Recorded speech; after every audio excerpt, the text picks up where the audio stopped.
CAA document list অর্থাৎ CAA citizenship amendment act, এতে আবেদন করতে আপনাদের ডকুমেন্ট কী কী লাগবে সেটা কিন্তু আজকে আমরা এই ভিডিওর মাধ্যমে দেখব। তো দেখুন, এখানে ডকুমেন্ট লিস্ট এ দেওয়া হয়েছে, এখানে ডকুমেন্ট লিস্ট বি দেওয়া হয়েছে, অর্থাৎ দুটো ডকুমেন্টস লিস্ট কিন্তু দেওয়া হয়েছে। একটা হচ্ছে আপনারা যেসব দেশ থেকে এসেছেন সেটার, এবং আরেকটা হচ্ছে আপনারা যেখানে বর্তমানে রয়েছেন সেটার। এবং আরও একটা অপশন, সেটা হচ্ছে যদি কোনো ডকুমেন্ট আপনার কাছে না থাকে তাহলে করণীয় কি, বা এফিডেভিটের যে কথা বলা হচ্ছে বা আপনাদের যে সেলফ ডিক্লারেশনের কথা বলা হচ্ছে সেটা আপনারা কিভাবে করবেন। অর্থাৎ এই যে সিএএতে আবেদন করার জন্য আপনাদের কি কি ডকুমেন্ট লাগবে সমস্তটাই কিন্তু আজকে আমরা এই ভিডিওর মাধ্যমে দেখব। যাদের ডকুমেন্ট নেই তারাও কিন্তু সলিউশন পেয়ে যাবেন যে কিভাবে কিন্তু আপনারা আপনাদের ডকুমেন্ট বানিয়ে এই সিএ এর জন্য আবেদন করতে পারেন। তো চলুন বেশি দেরি না করে ভিডিওটা শুরু করা যাক। ভিডিওটা শুরু করার প্রথমে আপনাদের যে কাজটা করতে হবে, এই যে দেখুন এখানে একটা লাইক বাটন রয়েছে, এখানে ক্লিক করে ভিডিওটাকে লাইক করতে হবে। আর সাথে দেখুন এখানে সাবস্ক্রাইব বাটন রয়েছে, এখানে ক্লিক করার পরে নোটিফিকেশন বেল আইকনটা আসবে, এখানে ক্লিক করে আপনারা অল নোটিফিকেশন বেল আইকন যেটা রয়েছে সেটাকে অন করে দেবেন। তাতে করে কি হবে, যখনই আমি কোনো নতুন ভিডিও আপলোড করবো সেটা নোটিফিকেশন আপনার কাছে পৌঁছে যাবে। আর যারা আগে থেকে সাবস্ক্রাইব করে রেখেছেন তাদেরকে অসংখ্য ধন্যবাদ। তো দেখুন, আপনাদের সুবিধার্থে আমি ডেসক্রিপশন বক্সে লিঙ্ক দিয়ে দেবো, সেখানে ক্লিক করে আপনারা এই যে সিএ এর অফিসিয়াল পোর্টাল রয়েছে সেখান থেকে আপনারা এই ডকুমেন্ট লিস্টের যে পিডিএফ সেটা কিন্তু ডাউনলোড করতে পারবেন। তাছাড়া আমি আপনাদের সরাসরি পিডিএফটা ডাউনলোড করার লিঙ্কও দিয়ে দেবো, সেখানে ক্লিক করেও কিন্তু আপনারা ডাউনলোড করে নিতে পারেন এবং নিজেরাও কিন্তু এগুলো দেখে নিতে পারেন। তো আমি আপনাদের এ টু জেড বুঝিয়ে দিচ্ছি। দেখুন, এখানে পরিষ্কার করে বলা রয়েছে অ্যানেক্সার 1 শিডিউল 1A এবং রেফার রুল দেখুন লেখা রয়েছে 10 এ, আর এখানে লেখা রয়েছে দ্য সিটিজেনশিপ রুলস 2009, অর্থাৎ 2009 সালে যে সিটিজেনশিপ রয়েছে রুলস রয়েছে সেটার অনুযায়ী কিন্তু বলা হয়েছে। দেখুন, list of document to prove that the applicant is the nationals of Afghanistan or Bangladesh or Pakistan. অর্থাৎ বলা হচ্ছে এখানে এইসব ডকুমেন্টসের লিস্ট দেওয়া হয়েছে যেগুলো দিয়ে কিন্তু অ্যাপ্লিক্যান্ট প্রমাণ করতে পারবে যে তারা কিন্তু মানে বাংলাদেশিয়ান বা এই যে পাকিস্তানিয়ান বা এখানে আফগানিস্তান থেকে যে এসেছে সেটা কিন্তু তারা প্রমাণ করতে পারবে। সেটার জন্য যে লিস্ট সেটা কিন্তু দেওয়া হয়েছে। তো এখানে বলা হয়েছে for applicant submitting application under section B, এখানে কিন্তু পরিষ্কারভাবে বলা রয়েছে। তো দেখুন, 1 নম্বরে যে ডকুমেন্টের কথা বলা হয়েছে সেটা হয়েছে copy of the passport issued by the government of Afghanistan or Bangladesh or Pakistan. অর্থাৎ আপনাদের কাছে যদি পাসপোর্ট থেকে থাকে, সেটা আপনি যদি আফগানিস্তান থেকে এসে থাকেন তাহলে আফগানিস্তানের সরকারের দ্বারা হবে। এখন আপনি যদি বাংলাদেশ থেকে এসে থাকেন তাহলে বাংলাদেশের যে সরকার রয়েছে তার দ্বারা ইস্যু করা হবে। আর যদি আপনি পাকিস্তান থেকে এসে থাকেন তাহলে পাকিস্তান গভর্নমেন্টের দ্বারা কিন্তু আপনাদের পাসপোর্ট ইস্যু করা থাকতে হবে। এটা কিন্তু 1 নম্বরে বলা হয়েছে। এবং 2 নম্বরে বলা হয়েছে যে registration certificate or residential permit issued by the foreigner national registration officer, অর্থাৎ FRRO or foreigner registration officer, অর্থাৎ FRO ইন ইন্ডিয়া। এই সার্টিফিকেট যদি আপনাদের থেকে থাকে তাহলেও কিন্তু হবে, সেটা কিন্তু বলছে। তারপরে যদি আমরা দেখি 3 নম্বরে বলা হয়েছে birth certificate issued by government authority in Afghanistan or Bangladesh or Pakistan. অর্থাৎ আপনি যেখান থেকেই আসুন না কেন সেই গভর্নমেন্টের বার্থ সার্টিফিকেট কিন্তু আপনার কাছে থাকলে তাহলেও হয়ে যাবে। তারপরে যদি আমরা 4 নম্বরে দেখি, 4 নম্বরে বলা রয়েছে school certificate or educational certificate issued by the school or college or board or university authorities in Afghanistan Bangladesh or Pakistan. অর্থাৎ আপনি যেখান থেকেই আসুন না কেন, আপনি বাংলাদেশ থেকে আসুন বা পাকিস্তান থেকে আসুন বা আফগানিস্তান থেকে আসুন, সেই সরকারের দ্বারা স্কুল সার্টিফিকেট বা এডুকেশনাল যে কোনো সার্টিফিকেট যদি আপনার কাছে থেকে থাকে তাহলেই কিন্তু আপনারা এখানে আবেদন করতে পারবেন এই ডকুমেন্টটা দিয়ে। তারপর দেখুন 5 নম্বরে বলা হয়েছে identity document of any kind issued by the government of Afghanistan or Bangladesh or Pakistan or any other government authorities or government agencies in this country. অর্থাৎ এখানে বলছে যে আইডেন্টি যে ডকুমেন্ট হয়, আইডেন্টি প্রুফ ডকুমেন্ট, সেটা যদি ইস্যু করে থাকে আপনি যেখান থেকে এসেছেন সেই গভর্নমেন্ট দ্বারা তাহলেও কিন্তু হয়ে যাবে। তারপরে দেখুন 6 নম্বরে বলেছে any licence or certificate issued by a government authority of Afghanistan Bangladesh or Pakistan. অর্থাৎ এই যে আপনি যে দেশ থেকে এসেছেন সেই গভর্নমেন্টের দ্বারা যদি এনি আপনার লাইসেন্স থেকে থাকে, যে কোনো লাইসেন্স হতে পারে, তাহলেও কিন্তু হয়ে যাবে। 7 নম্বরে বলা হচ্ছে যে land or tenancy records in Afghanistan or Bangladesh or Pakistan. অর্থাৎ আপনার কাছে যদি জমির কাগজপত্র বা জমির খতিয়ান যদি থেকে থাকে তাহলেও কিন্তু হয়ে যাবে। 8 নম্বরে বলছে any document that shows that either of the parent or grandparent or great grandparent of the applicant is or had been a citizens of one of the three countries Afghanistan Pakistan or Bangladesh. অর্থাৎ এখানে বলা হয়েছে এই যে একটা যে কোনো ডকুমেন্টস যেটা আপনাকে কিন্তু প্রুভ করবে যে আপনার মানে ধরুন আপনার বাবা মার ডকুমেন্ট হতে পারে, আপনার হতে পারে, সেটার মাধ্যমে প্রুভ কী হবে যে আপনার মানে বাবার যে ডকুমেন্ট হচ্ছে সেটাও হতে পারে। এই যে পাকিস্তান বা আফগানিস্তান বা বাংলাদেশ থেকে আপনার এসেছেন সেটার যে কোনো একটা ডকুমেন্টস, অর্থাৎ any document that shows that either of the parent or grand parent or great grand parent of the applicant is had been citizens of one of the three countries. অর্থাৎ এই যে তিনটা কান্ট্রি রয়েছে পাকিস্তান, বাংলাদেশ আর আফগানিস্তান, এই তিনটা মানে কান্ট্রির মানে যে কোনো একটা থেকে আপনারা এসেছেন সেই ডকুমেন্টটা দিয়ে প্রমাণ হবে, সেটাই কিন্তু এখানে বলা হচ্ছে। 9 নম্বরে বলেছে any other document issued by a government authority or a government agency in Afghanistan or Bangladesh or Pakistan which will establish that the applicant is from Afghanistan or Bangladesh or Pakistan. অর্থাৎ এখানে বলা হচ্ছে এনি আদার গভর্নমেন্ট ডকুমেন্ট, যেখানে কিন্তু পরিষ্কারভাবে লেখা থাকতে পারে যে আপনি কিন্তু এই আফগানিস্তান বা বাংলাদেশ বা পাকিস্তান থেকে এখানে এসেছেন, সেটা কিন্তু লেখা থাকলেই হয়ে যাবে। অর্থাৎ এই যে 9 ধরনের ডকুমেন্ট বলেছে সেটা কিন্তু লাগবে, সেটা হচ্ছে আপনারা যে দেশ থেকে এসেছেন সেই দেশের গভর্নমেন্টের দ্বারা কিন্তু ইস্যু করা হতে হবে। এটা গেল দেখুন ডকুমেন্ট নাম্বার যে ডকুমেন্ট লিস্ট এ রয়েছে বা শিডিউল 1-এর এ রয়েছে সেটা গেল। এবার আমরা ডকুমেন্ট লিস্ট বি দেখব। দেখুন ডকুমেন্ট লিস্ট বি দেখার জন্য আমাদের পরবর্তী পেজে আসতে হবে।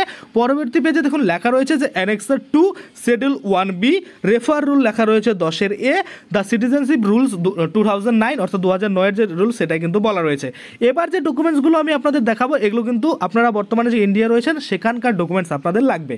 1 নম্বরে যেটা বলা হয়েছে সেটা হচ্ছে copy of visa and immigration stamp on arrival in India. অর্থাৎ আপনি যে ইন্ডিয়াতে এসেছিলেন, অ্যারাইভাল হয়েছিলেন, সেটার যে ইমিগ্রেশন স্ট্যাম্প রয়েছে বা ভিসা রয়েছে সেটা থাকলেও কিন্তু হবে। আমি যদি আপনাদের একটু উপরে পেজে দেখাতে চাই, আগের পেজটার নিচের দিকে নোট করে একটা কথা পরিষ্কার করে বলে দিয়েছে, সেটা থেকে আপনাদের একটু ক্লিয়ার হবে। তারপরে আমি ডকুমেন্ট লিস্ট বিটা একবার দেখাচ্ছি। দেখুন এখানে নোট করে কিন্তু পরিষ্কারভাবে বলা রয়েছে যে the above documents will be admissible even beyond there validity period. অর্থাৎ এখানে বলছে আপনার যে ডকুমেন্ট লিস্টগুলো দিবেন সেগুলো যদি ধরুন এই যে 9টা ডকুমেন্টস লিস্ট দিয়েছে সেখান থেকে যদি আপনি একটা দেন এবং দেখেন সেটার কিন্তু ভ্যালিডিটি খতম হয়ে গেছে বা শেষ হয়ে গেছে, তাহলেও কিন্তু সেগুলো গ্রহণযোগ্য হবে, অ্যাডমিসেবল, সেটাই কিন্তু এখানে বলা হচ্ছে। অর্থাৎ আপনারা কিন্তু সেটাকে নিতে পারবেন বা সেটা থেকে কিন্তু কোনো প্রবলেম হবে না। ধরুন আপনার কাছে পাসপোর্ট আছে, সেটা ভ্যালিডিটি ছিল 2000 সালে, কিন্তু সেটা এখন 2024 চলছে, তাহলে এক্সপায়ার হয়ে গেছে, কিন্তু সেটা দিয়েও আপনাদের কাজ হবে, সেটাই কিন্তু এখানে বলা হচ্ছে। তো এবার চলুন আমরা ডকুমেন্ট লিস্ট বি সেটা আমরা দেখে নিই। প্রথমে আমরা 1 নম্বরে দেখে নিলাম যে ইমিগ্রেশন স্ট্যাম্প বা ভিসা, সেটা কিন্তু লাগবে, সেটা আপনাদের কাছে থাকলে হয়ে যাবে।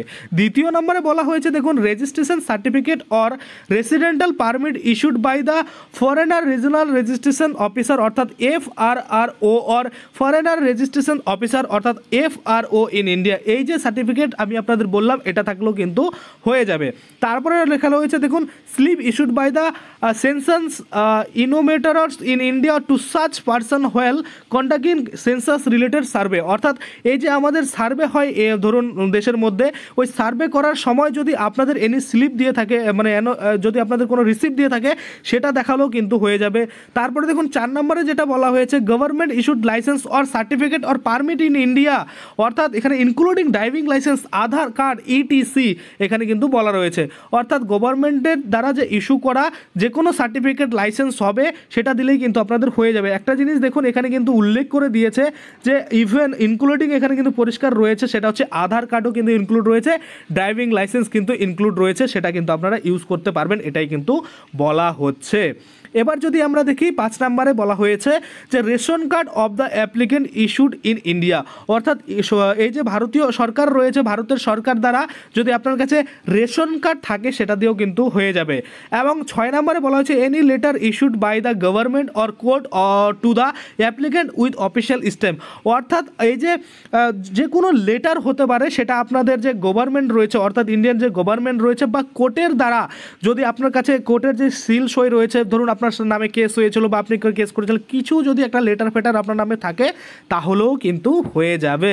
এবং 7 নম্বরে বলেছে birth certificate of the applicant issued in India, অর্থাৎ আপনার যদি বার্থ সার্টিফিকেট থেকে থাকে সেটাও কিন্তু এখানে আপনি ইউজ করতে পারবেন।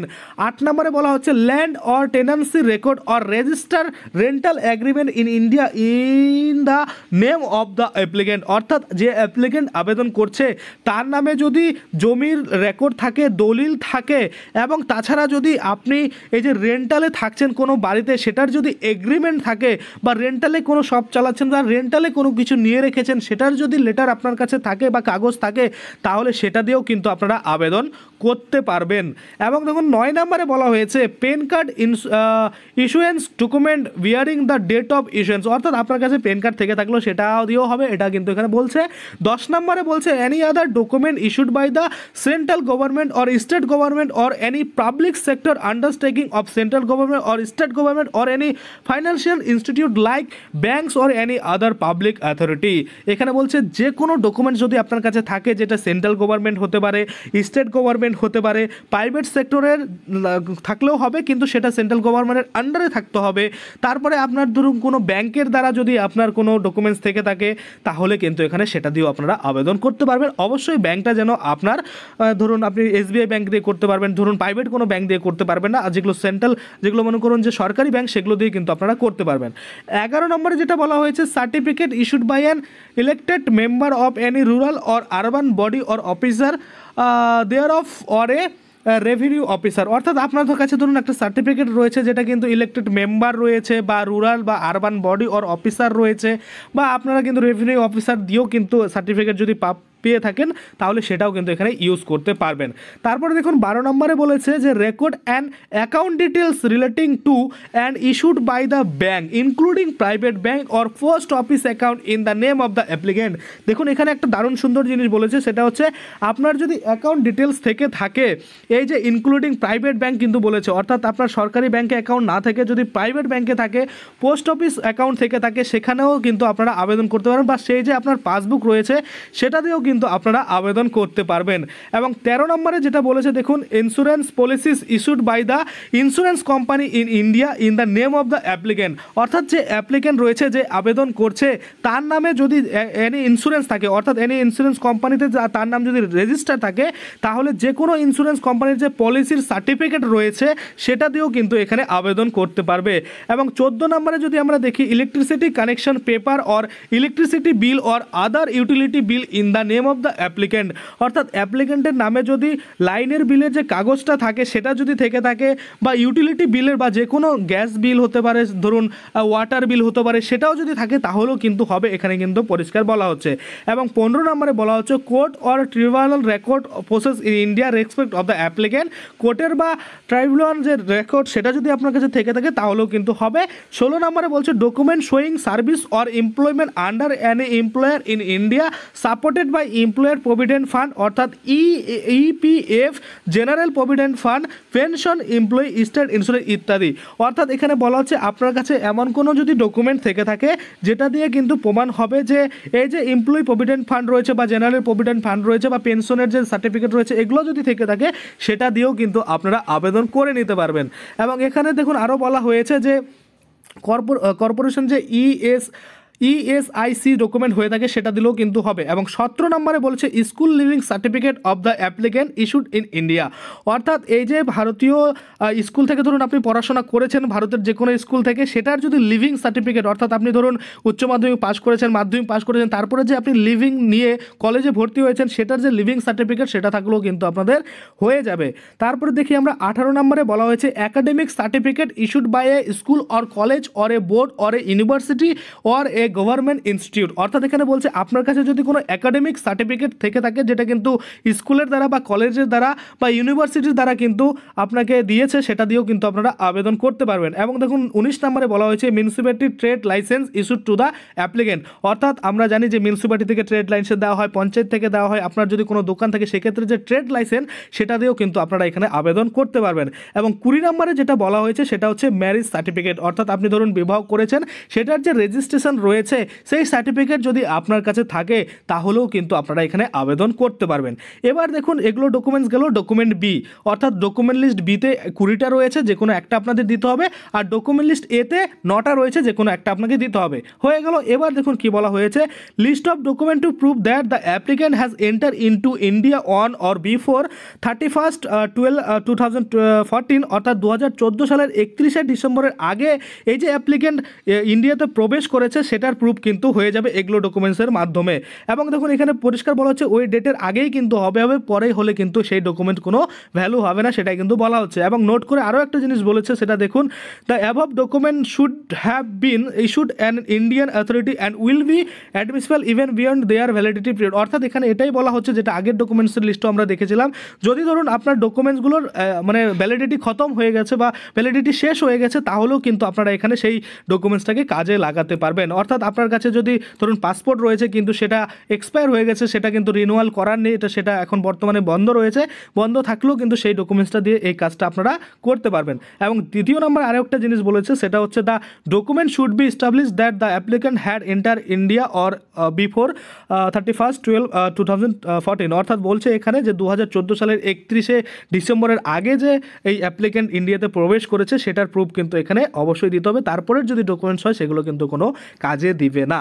এবার কথা হচ্ছে এই ডকুমেন্টসগুলো যাদের কাছে আছে তারা তো অনলাইনে সিএ এর জন্য আবেদন করতে পারছে, যদি না থাকে তাহলে আপনারা কিভাবে আবেদন করবেন। তো ম্যাক্সিমাম লোক যারা বাংলাদেশ থেকে পালিয়ে এসেছে ধর্মীয় উৎপীড়নের কারণে, তাদের কিন্তু কোনো রকম ডকুমেন্টস নেই। তো তাদের জন্য দেখুন একটা আমি আপনাদের অ্যাপ্লিকেশন দেখাচ্ছি, যেটা কিন্তু এনএক্সআর 3-র মধ্যে পড়েছে, অর্থাৎ শিডিউল 1C, আর এখানে সিটিজেনশিপ রুলস 2009-এর আন্ডারে কিন্তু এটা পড়েছে। এখানে দেখুন পরিষ্কারভাবে বলা রয়েছে যে এফিডেভিটের মাধ্যমে, অর্থাৎ কোর্টে গিয়ে যে এফিডেভিট করা হয় সেটা কিন্তু আপনারা করতে পারবেন। সেটার ফরম্যাট এখানে দিয়েছে, এই এফিডেভিটের যে ফর্ম সেটা আপনাকে ফিল আপ করতে হবে। এখানে আপনার নাম, আপনার যে ডিটেলস সেগুলো দিতে হবে, এবং এখানে বলতে হবে যে আপনি কোথা থেকে এসেছেন। এখানে দেখুন পরিষ্কারভাবে বলা রয়েছে যে আফগানিস্তান, বাংলাদেশ, পাকিস্তান, যেখান থেকে আপনি এসেছেন সেখানে টিকমার্ক করে দিবেন, এবং আপনি কোন ধর্ম কোন সম্প্রদায় থেকে বিলং করেন সেটা এখানে দিতে হবে। দেখুন হিন্দু, শিখ, বুদ্ধিস্ট, জৈন, পার্সি, খ্রিস্টান কমিউনিটি, কোন কমিউনিটির আন্ডারে আপনি পড়ছেন সেটাতে টিকমার্ক করে দেবেন, এবং কবে কিন্তু আপনি এই ইন্ডিয়াতে এসেছেন সেই ডেটটা দিতে হবে, এবং আপনার যে ফুল অ্যাড্রেস রয়েছে সেটাও কিন্তু দিয়ে দিতে হবে। এবং দেখুন এখানে বলছে যে that I enter into India on, যে তারিখে আপনি ইন্ডিয়াতে ঢুকেছেন সেটার ডেটটা এখানে দিতে হবে, যে এক্স্যাক্টলি দিতে হবে তেমন না, সম্ভাব্য একটা ডেট দিলেই হয়ে যাবে। তারপরে যদি আমরা নিচের দিকে যাই তাহলে দেখতে পাবো আরও এখানে ভেরিফিকেশন দেওয়া হয়েছে, অর্থাৎ এখানে ভেরিফাইড কে করছে, কোথায় করছে, কিভাবে করছে, সমস্ত কিছু এখানে দিবে, স্ট্যাম্প, সই, সিল সব দিবে।